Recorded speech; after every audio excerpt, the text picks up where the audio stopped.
Assalamualaikum warahmatullahi wabarakatuh. Alhamdulillahilladzi anzalal Qur'an hudan lin-nasi wa bayyinatin minal huda wal furqan.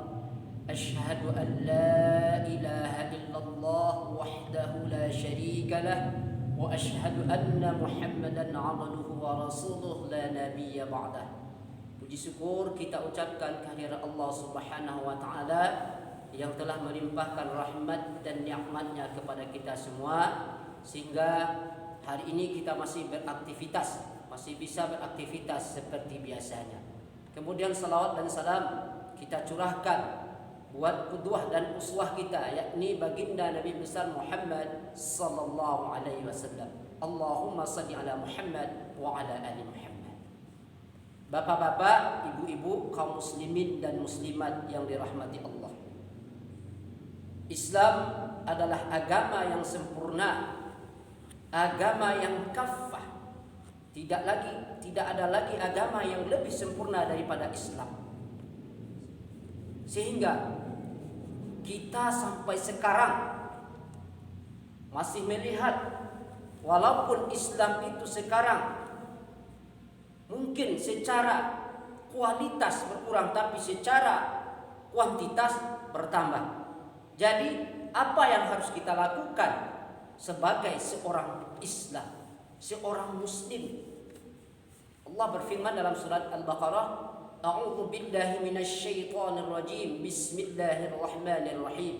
Ya ayyuhalladzina amanu udkhulu fis-silmi kaffah ولا تتبعوا خطوات الشيطان إنه لكم عدو مبين.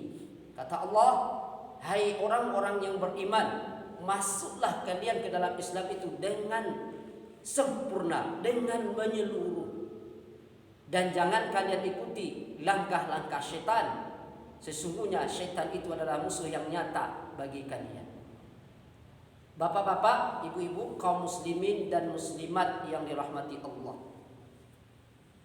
Bahkan sebelum Nabi Muhammad SAW dilahirkan, seorang Nabi Ulul Azmi sebelum Nabi Muhammad SAW yang bernama Nabi Ibrahim alaihissalam pernah berpesan atau berwasiat kepada anak-anaknya. Apa yang diwasiatkan oleh Nabi Ibrahim kepada anaknya? A'udzu billahi minasyaitonir rajim. Wa wassa biha Ibrahim banihi wa Yaqub ya baniya innallaha astafa lakumuddin fala tamutunna illa wa antum muslimun. Dan Ibrahim mewasiatkan atau ucapan itu kepada anak-anaknya. Demikian pula Nabi Yaqub, wahai anak-anakku, sesungguhnya Allah telah memilih agama ini untukmu, maka janganlah kamu mati kecuali dalam keadaan muslim. Lalu dilanjutkan oleh Allah ayat yang berikutnya dalam surah Al-Baqarah ayat 133. Am kuntum syuhada'a idh hadara Ya'qub al-maut idh qala li banihi ma ta'buduna min ba'di Qalu na'budu ilahaka wa ilaha abaika Ibrahim wa Ismail wa Ishaq ilahan wahida wa nahnu lahu muslimun. Di dalam ayat ini Nabi Yaqub berpesan kepada anaknya, apakah kamu menjadi saksi saat maut akan menjemput Yaqub? Ketika dia berkata kepada anak-anaknya, apakah yang kamu sembah sepeninggalku? Idh qala li banihi ma ta'buduna min ba'di. Apa yang akan kalian sembah setelah aku meninggal nanti?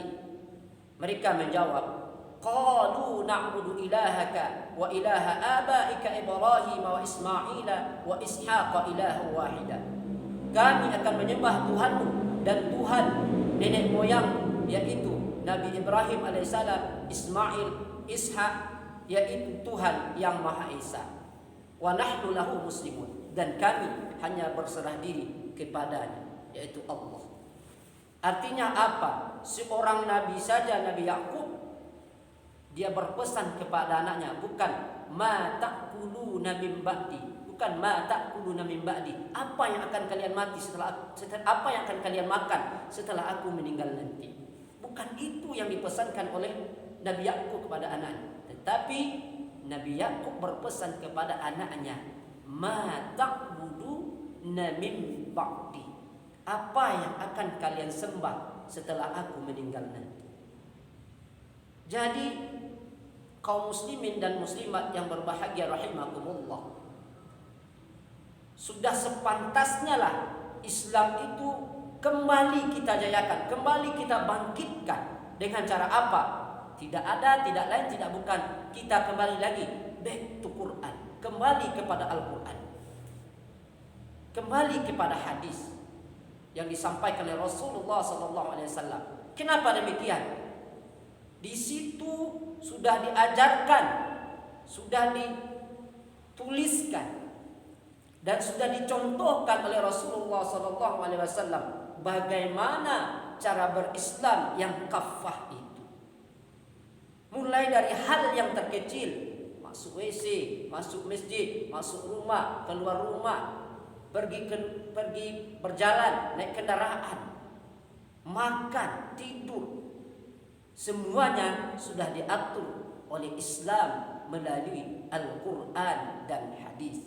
Jadi untuk membangkitkan kembali Islam itu di dunia ini, khusus kita di Indonesia ini, maka kembali kita kepada Al-Quran dan hadis dengan cara mempelajari, mentadaburi, dan mengamalkan isi Al-Quran dan hadis tersebut.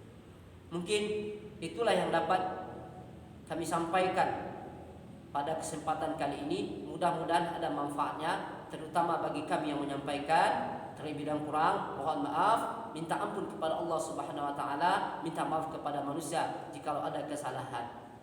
Fa'tabiru ya ulil absar la'allakum turhamun. Assalamualaikum warahmatullahi wabarakatuh.